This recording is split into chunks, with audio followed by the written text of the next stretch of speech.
한 남자가 왕을 만드는데 결정적인 역할을 했지만 바로 그 왕에 의해 평생을 유배지에서 보내게 되었거든요. 더욱 놀라운 것은 이 모든 비극이 그 자신의 교만함 때문이었다는 사실입니다. 과연 권력이 사람을 어떻게 변화시키는지, 그리고 그 끝은 얼마나 참혹할 수 있는지를 보여주는 충격적인 실화죠. 이제 조선 초기 가장 극적인 몰락의 이야기를 시작해 보겠습니다. 권력의 정점에서 나락으로 떨어진 남자 이숙번의 이야기를 제대로 이해하려면 먼저 그가 어떤 시대를 살았는지 알아야 해요. 14세기 말 조선은 막 건국된 신생 왕조였습니다. 고려 500년의 역사가 끝나고 새로운 시대가 시작된 것이죠. 하지만 새 왕조의 기반은 아직 불안정했어요. 왕권은 약했고 신하들 사이의 권력 다툼은 치열했습니다. 특히 태조 이성계의 아들들 사이에서 벌어진 왕위 계승 다툼은 나라 전체를 혼란에 빠뜨렸거든요. 이런 상황에서 무력이 곧 정치력이었습니다. 칼과 창이 말보다 더 큰 힘을 발휘하는 시대였죠. 바로 이런 시대적 배경 속에서 이숙번이라는 인물이 등장해요.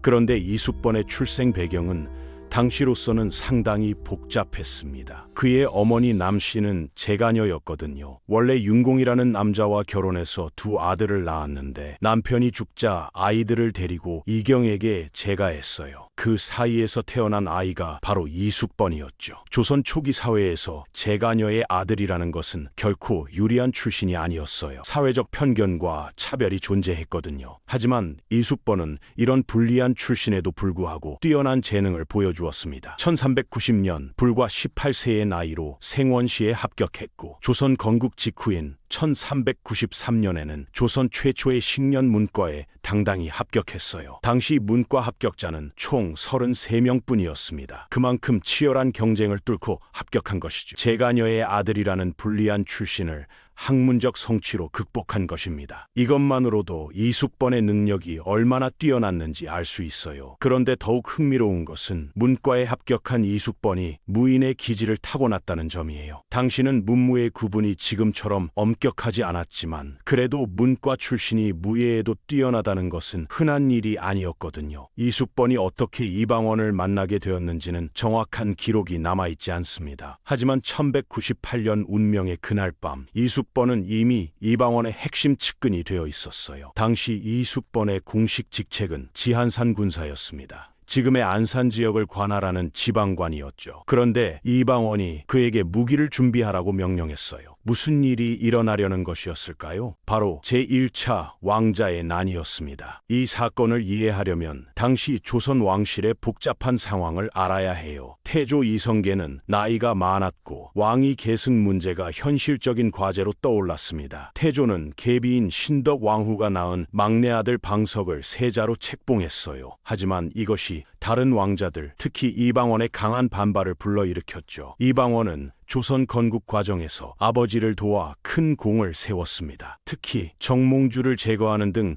결정적인 역할을 했거든요. 그런데 왕위 계승에서는 배제되었어요. 이방원으로서는 도저히 받아들일 수 없는 상황이었죠. 더욱이 당시 실권을 쥐고 있던 정도전과 나무는 이방원을 견제하려 했습니다. 이들은 신덕 왕후와 방석을 지지하며 이방원 세력을 약화시키려 했거든요. 이런 상황에서 이방원은 선제 공격을 결심했어요. 바로 1398년 8월의 일이었습니다. 그날 밤 이숙번은 창을 들고 송연방을 습격했습니다. 목표는 정도전의 측근인 심효생이었어요. 25세의 젊은 이숙번에게는 생사를 건 도박이었죠. 만약 실패했다면 역적으로 몰려 죽음을 면할 수 없었을 테니까요. 하지만 이숙번은 주저하지 않았습니다. 송연방을 습격해 심효생을 제거했고 이어서 광화문을 열어젖혀 궁궐을 장악하는 데 앞장섰어요. 문관 출신이었지만 그의 무예와 담력은 놀라웠다고 전해집니다. 칼을 휘두르고 적진을 돌파하는 모습은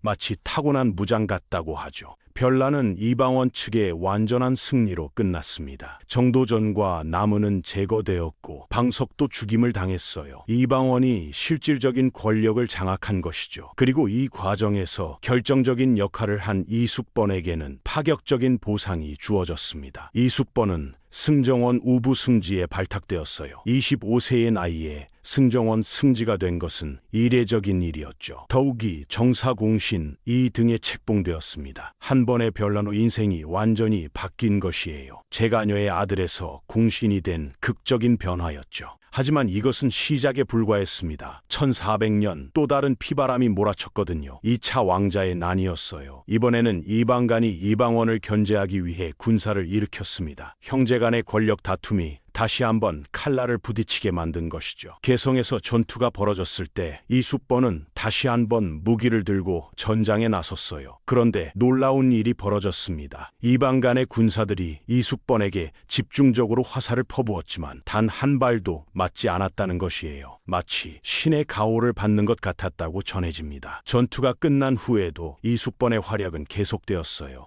이방 간에게 변란의 이유를 묻는 교섭에도 나섰거든요. 이방원이 그를 얼마나 신뢰했는지 알 수 있는 대목입니다. 단순한 무력만이 아니라 외교적 능력까지 인정받은 것이죠. 이방원이 왕세자로 책봉되자 이숙번은 중추원부사 겸 동지좌군 절제사에 임명되었습니다. 그리고 1400년 태종이 즉위하자 좌명공신 1등에 책봉되었어요. 당시 이숙번의 나이는 겨우 29세였습니다. 20대에 공신 1등이 된 것이죠. 좌명공신 중에서도 이숙번은 6번째 서열을 차지했어요. 하륜, 조준 같은 원로 대신들과 어깨를 나란히 한 것입니다. 얼마나 큰 공을 인정받았는지 알 수 있죠. 안성군에 봉해졌고 후에는 안성부원군으로 승급했습니다. 이제 이숙번은 태종의 최측근으로서 막강한 권력을 쥐게 되었어요. 문과 출신이었지만 주로 군사 관련 업무를 담당했습니다. 그의 군사적 재능이 탁월했기 때문이죠.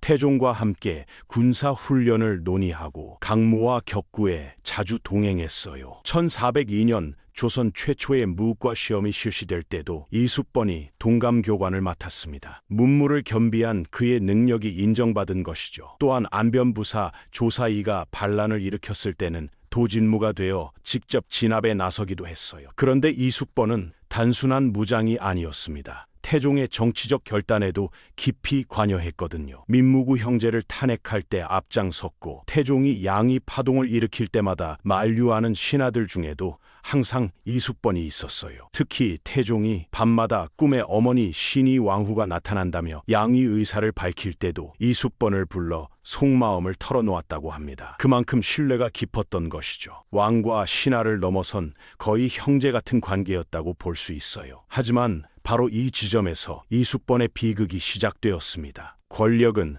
사람을 변하게 만든다고 하죠. 아니, 정확히는 권력이 사람의 본 모습을 드러내게 만든다고 해야 할까요? 이숙번의 오만함은 점점 도를 넘기 시작했어요. 첫 번째 사건은 서전문 건설과 관련된 일이었습니다. 한양 서쪽에 성문을 하나 만들 계획이 있었는데 원래는 이숙번의 집 근처에 세울 예정이었어요. 그런데 이숙번이 자기 집 앞이 시끄러워진다는 이유로 반대했습니다. 문제는 그 다음이었어요. 이숙번은 성문의 위치를 상왕 정종이 거주하는 인덕궁 앞으로 바꿔버렸습니다. 자기 집 앞이 조용하다면 상왕 집 앞이 시끄러워도 상관없다는 태도였던 것이죠. 이것이 얼마나 황당한 일인지 상상해보세요. 정종은 태종의 형이자 상왕이었습니다. 그런데 신하인 이숙번이 상왕의 집 앞에 성문을 세우는 것을 아무렇지도 않게 결정해버린 것이에요. 백성들은 이숙번의 집을 가리켜 성문가라고 불렀다고 합니다. 성문을 막은 집이라는 뜻이었죠. 두 번째 사건은 더욱 심각했어요. 1414년 설날 정종과 태종이 함께 있는 자리에서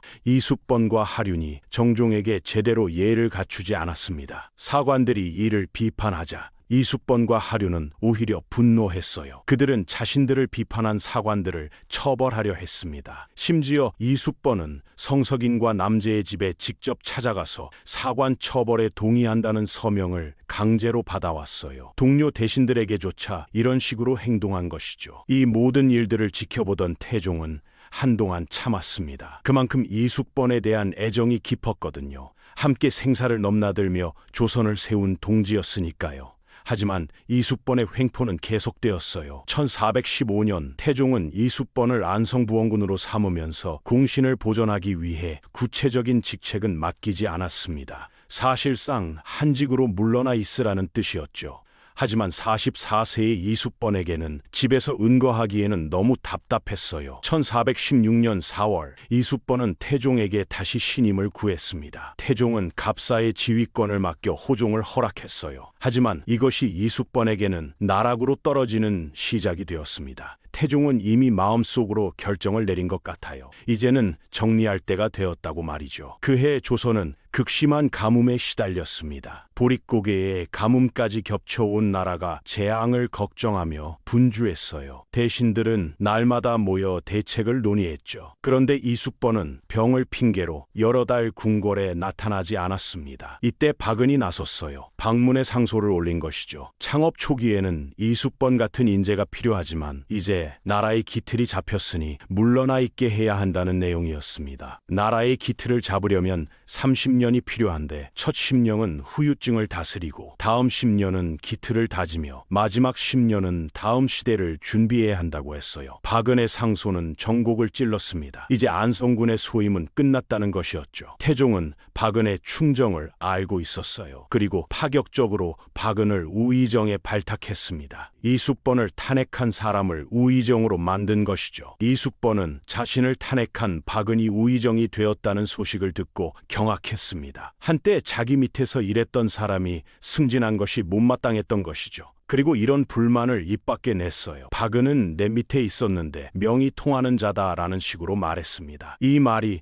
태종의 귀에 들어갔어요. 좌대원 서선이 상소를 올렸습니다. 이숫번이 병을 칭하며 입궐하지 않고 기생과 첩들의 집에 드나들었다는 내용이었죠. 태종은 이런 신하가 있으니 하늘이 어찌 비를 내리겠는가라며 진노했습니다. 사헌부와 사간원에서 탄핵이 쏟아졌어요. 원래 성품이 망령되고 자신의 공과 태종의 총애만 믿고 거만 방자하다는 내용이었죠. 이숫번은 사직 상소를 올리고 자신의 별장이 있는 황해도 연안에 가서 살게 해달라고 청했습니다. 그런데 벌이 가볍다는 반발이 일었어요. 결국 관직이 삭탈되고 공신 녹권과 직첩이 모두 회수되었습니다. 하지만 아직 유배는 아니었죠. 이숫번은 기생과 첩까지 데리고 휴양 가듯 연안으로 향했어요. 죄인의 모습은 어디에도 없었습니다. 하지만 1417년 결정타가 날아왔습니다. 세자 양녕대군과 관련된 사건이었죠. 양녕대군은 구종수, 구종지, 구종류 삼형제, 악공 이호방 등과 밤마다 어울려 놀았어요. 동묘문으로 들어가 대나무 다리를 만들어 궁장을 넘기도 해 전 중추 곽선의 첩이라는 여자를 납치해 궁으로 데려오기도 했습니다. 태종은 세자의 비행에 골머리를 앓았어요. 차라리 셋째 아들인 충령에게 왕위를 물려주고 싶었죠. 자신이 왕자의 난을 일으켜 형제의 피를 본 기억 때문에 더욱 그랬습니다. 하지만 세자는 계속 말썽을 부렸어요. 구종수 형제는 선공감 부정이라는 관직에 있으면서 세자와 어울리며 후환을 도모하려 했습니다. 한번 유배를 갔다가 풀려 나왔는데도 정신을 차리지 못했죠. 다시 세자궁에서 주연을 베풀고 심지어 매와 비단을 뇌물로 바치기도 했어요. 이것이 발각되자 태종은 분노했습니다. 세자에게 뇌물을 주고 후환을 도모하려 한 것 자체가 용납할 수 없었거든요. 구종수 형제는 함경도 종성으로 유배되었어요. 그런데 구종수는 유배지에서도 이숫번에게 편지를 보냈습니다. 세자에게 말과 화를 보내달라는 내용이었어요. 이숫번도 구종수에게 철갑과 투구를 보냈죠. 이것이 발각되면서 이숫번의 운명이 결정되었습니다. 세자와 연결된 것이었거든요. 태종에게 이것은 용서할 수 없는 일이었어요. 구종수 형제는 저작거리에서 참수되었습니다. 그리고 1417년 3월 4일 이숫번은 경상도 함양으로 유배되었어요. 이번에는 진짜 유배였죠. 공신 녹권과 직첩은 이미 회수된 상태였고 이제는 유배지를 벗어날 수 없었습니다. 사실 이 사건 전에도 이숫번이 선을 넘은 적이 있었어요. 태종이 양위를 고민하며 언제 물러나는 것이 좋겠냐고 물었을 때 이숫번은 무심결에 50세 정도면 괜찮을 것 같다고 답했습니다. 당시 태종은 40대 중반이었거든요. 이숫번은 답을 하고 나서야 실언했음을 깨달았지만 이미 늦었어요. 또한 태종이 이숫번의 딸을 며느리로 맡고 싶다고 먼저 이야기를 꺼냈다가 전격 취소한 적도 있었습니다. 이숫번은 섭섭해했죠. 하지만 이것도 태종의 눈에는 권력 요구로 비쳤어요. 태종은 왜 이숙번을 끝까지 감싸지 않았을까요? 하륜도 탐욕스럽고 부패했지만 끝까지 남았거든요. 하지만 이숙번은 쫓겨났어요. 이유는 나이였습니다. 하륜은 이미 늙어서 다음 왕이 즉위할 때쯤이면 죽어 있을 것이었어요. 하지만 이숙번은 아직 40대였죠. 세자를 휘두를 가능성이 충분했습니다. 태종은 죽기 전 세종에게 유언을 남겼어요. 이숙번은 내가 죽더라도 절대로 유배를 풀어주어서는 안 된다는 내용이었죠. 세종도 이 말을 따랐습니다. 함양의 유배지에서 이숙번은 절치부심했어요. 하지만 기회는 좀처럼 찾아오지 않았죠. 1418년 양녕대군이 폐쇄자되고 충녕대군이 세종으로 즉위했습니다. 22년이라는 긴 세월이 흘렀어요. 1438년 9월 25일 놀라운 일이 벌어졌습니다. 세종이 이숙번을 한양으로 불러올린 것이죠. 22년 만에 한양 땅을 밟게 된 것이에요. 하지만 여전히 유배의 몸이었습니다. 이유는 태종의 헌능 비문 때문이었죠. 비문 중 왕자의 난에 대한 내용이 문제가 되었어요. 변기라는 단어가 마치 꾸며낸 것처럼 들린다는 지적이었거든요. 이숙번이 왕자의 난을 가장 잘 아는 사람이었기에 자문을 구한 것입니다. 세종은 이숙번에게 용비어천가 창작에도 참여하게 했어요. 개국 초의 사실을 상세히 알고 있었기 때문이죠. 야사에는 이숙번이 용비어천가에 저본을 지었다는 기록도 있습니다. 훗날 정인지 등이 훈민정음으로 편찬한 것이 관찬본이라면 이숙번이 지은 것은 그 바탕이 된 것이었죠. 1439년 1월 13일 이숙번은 외방에서 편리한 대로 살라는 왕명을 받았어요. 함양에서 경기도 안산으로 옮겨 살 수 있게 된 것이죠. 그리고 1440년 3월 15일 이숙번은 68세를 일기로 세상을 떠났습니다. 24년의 유배 생활 끝이었어요. 세종은 부음을 듣고 관곡과 송진종이 이불을 하사했습니다. 그의 공을 완전히 잊지는 않은 것이죠. 이숙번은 경기도 시흥 물왕저수지 근처에 안장되었어요. 그의 묘는 15세기 묘제의 원형을 잘 갖추고 있어 2006년 시흥시 향토 유적으로 지정되었습니다. 이숙번의 묘에는 특별한 것이 있어요. 문인석이 2쌍이나 있거든요. 태종의 헌릉을 제외하고는 어디서도 찾아보기 어려운 일입니다. 그만큼 그의 공이 컸다는 증거죠. 하지만 그 문인석들은 주인의 비극적인 말로를 알고 있을까요? 함양에서 이숙번이 남긴 시가 전해져요. 귀밑머리엔 서설이 더하나 흐르는 세월 멈추지 않네. 임금의 말씀 대궐에서 내려지니 옛 역참 객사에서 보내노라. 들은 산과 계곡의 경치여 구름은 송백의 푸르름이여 나라의 은혜 어찌 다 갚으리요. 언제 대궐로 다시 돌아갈고 권력의 덧없음과 허무함이 진하게 배어 있어요. 한때 무소불위의 권력을 누렸던 남자의 회한이 느껴지죠.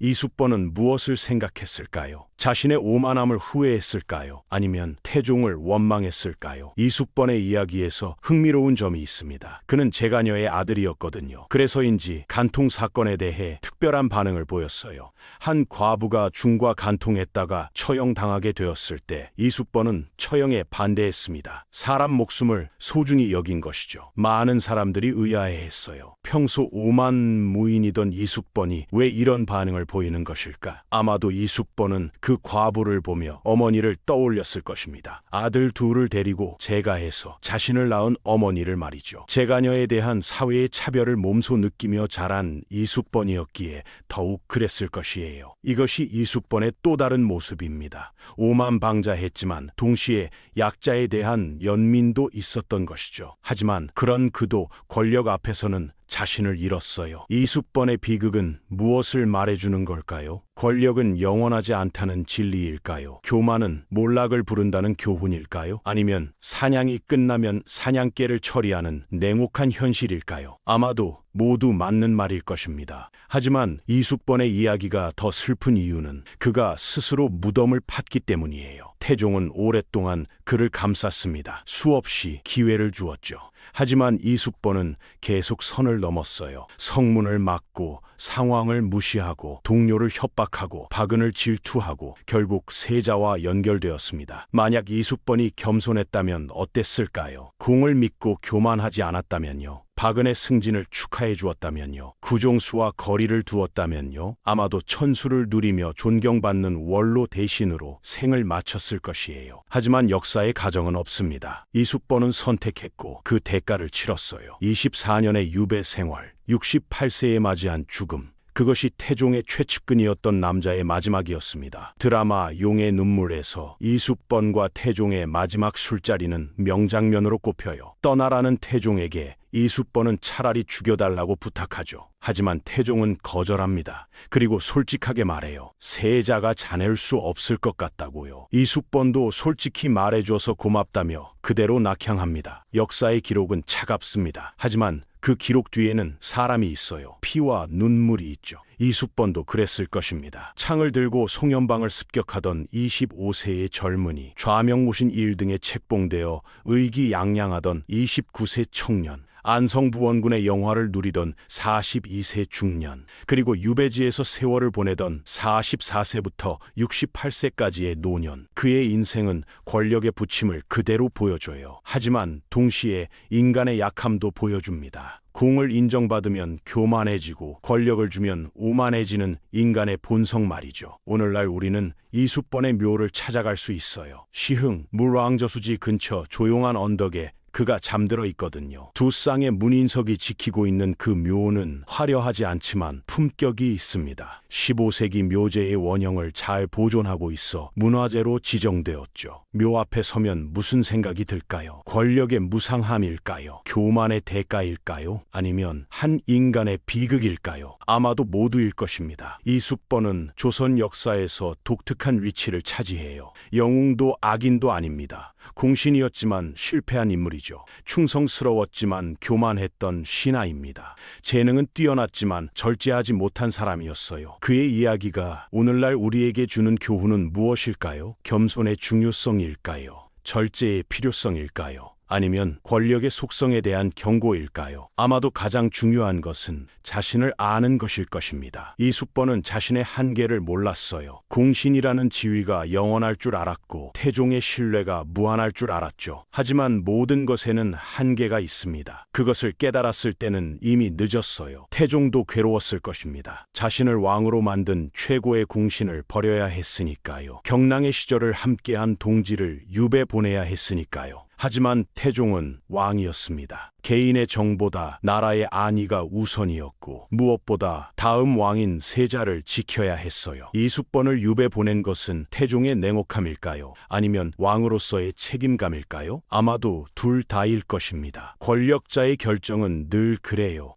개인적 정과 공적 책임 사이에서 갈등하다가 결국 공을 선택하는 것이죠. 사냥이 끝나면 사냥개를 처리한다는 말이 있습니다. 이숙번의 경우가 딱 그랬어요. 창업 시기에는 필요했지만 수성 시기에는 위험한 존재가 된 것이죠. 박은의 상소가 정확히 그것을 지적했습니다. 이제는 다음 시대를 준비해야 하는데 창업 공신에 연연하면 안 된다고요. 하지만 만약 이숙번이 스스로 물러났다면 어땠을까요? 공을 내세우지 않고 조용히 은퇴했다면요? 아마도 존경받으며 편안한 노년을 보냈을 것이에요. 하지만 이숙번은 놓지 못했습니다. 권력을, 영광을, 자신의 위치를 말이죠. 이것이 이숙번 비극의 핵심이에요. 내려놓지 못한 집착, 그 집착이 결국 24년의 유배와 쓸쓸한 죽음으로 이어졌습니다. 지금 이 순간에도 어디선가 누군가는 권력을 쥐고 있을 것이에요. 성공을 누리고 있을 것이죠. 그들에게 이숙번의 이야기는 경고가 될 수 있습니다. 교만하지 말라고, 영원한 권력은 없다고, 때를 알고 물러나라고 말이죠. 하지만 동시에 이숙번의 이야기는 인간적이에요. 누구나 그럴 수 있기 때문이거든요. 성공하면 교만해지고 권력을 주면 오만해지는 것은 인간의 본성입니다. 이숙번만의 문제가 아니죠. 차이가 있다면 그가 그 대가를 너무 혹독하게 치렀다는 것뿐이에요. 1398년 피바람 부는 밤, 창을 들고 달려가던 젊은이, 그는 자신의 미래를 알았을까요? 공신이 되고 부원군에 봉해지고 무소불위의 권력을 누리다가 결국 유배지에서 생을 마감하게 되리라는 것을요? 아마도 몰랐을 것입니다. 누가 자신의 미래를 알겠어요? 이숙번, 태종의 최측근, 조선을 세우는데 혁혁한 공을 세운 공신. 하지만 교만으로 인해 몰락한 비극의 주인공. 그의 이야기는 오늘도 시흥의 조용한 언덕에서 계속되고 있습니다. 권력의 무상함과 인간의 약함을, 그리고 역사의 냉혹함을 증언하면서 말이죠.